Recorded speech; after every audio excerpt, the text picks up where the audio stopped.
Les produits phytosanitaires que les agriculteurs utilisent pour protéger leur culture, que ce soit contre la présence de mauvaises herbes, contre les maladies ou contre la présence d'insectes, se retrouvent finalement en très petite quantité dans les cours d'eau où ils parviennent par différentes voies. Et dans ces cours d'eau, ils posent un certain nombre de problèmes aux organismes qui vivent dans ce milieu, dont ils perturbent la reproduction et le milieu de vie. Ce sont notamment et principalement les herbicides qu'on retrouve en quantité préoccupante dans les cours d'eau, et principalement dans les cours d'eau de petite ou moyenne importance qui traversent une zone agricole assez dense. C'est le cas notamment ici pour le Boiron de Morges, qui est un cours d'eau qui parcourt une quinzaine de kilomètres entre sa source et le lac Léman, et qui traverse une zone d'environ 2000 hectares de surface agricole consacrée aux grandes cultures, à la culture maraîchère, aussi bien qu'à la vigne et aux cultures fruitières. Nous avons, par une collaboration entre les milieux de la protection de l'environnement et les milieux de l'agriculture, fait un inventaire de toutes les sources possibles de ces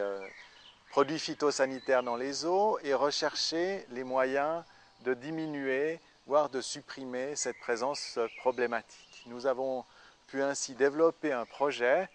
qui sera le premier projet pilote soutenu par la Confédération, ainsi que par le canton et les communes, pour essayer d'obtenir de bons résultats dans ce domaine-là. Il prévoit toute une série de mesures. Tout d'abord, d'équiper les pulvérisateurs des agriculteurs du bassin versant avec ce qu'on appelle une cuve de rinçage qui leur permettra de rincer directement leur pulvérisateur au champ de manière à rentrer avec un équipement propre sans risque de laver ces instruments ensuite sur une surface telle qu'une cour de ferme qui serait ensuite raccordée au réseau de collecteurs.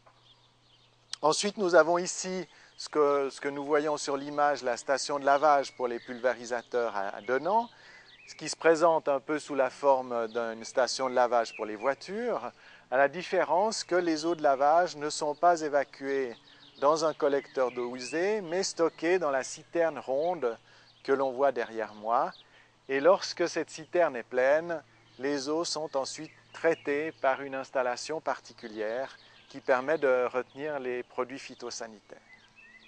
Nous avons un troisième volet qui prévoit de remplacer les substances les plus problématiques, les herbicides qu'on retrouve en plus grande quantité, par des substances moins dangereuses pour l'environnement,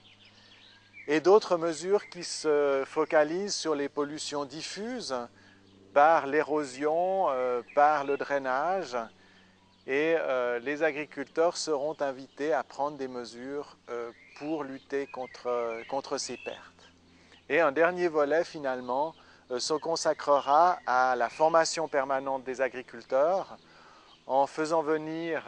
pour discuter avec eux et pour les sensibiliser à cette question qu'ils connaissent déjà bien, mais dont ils mesurent parfois mal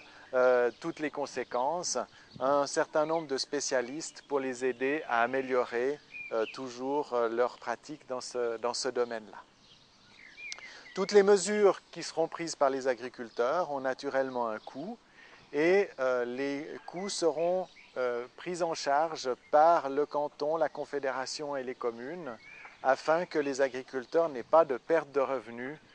sensibles en participant à ces programmes de lutte. De cette façon, on espère que le projet qui va démarrer cette année et devrait durer jusqu'en 2010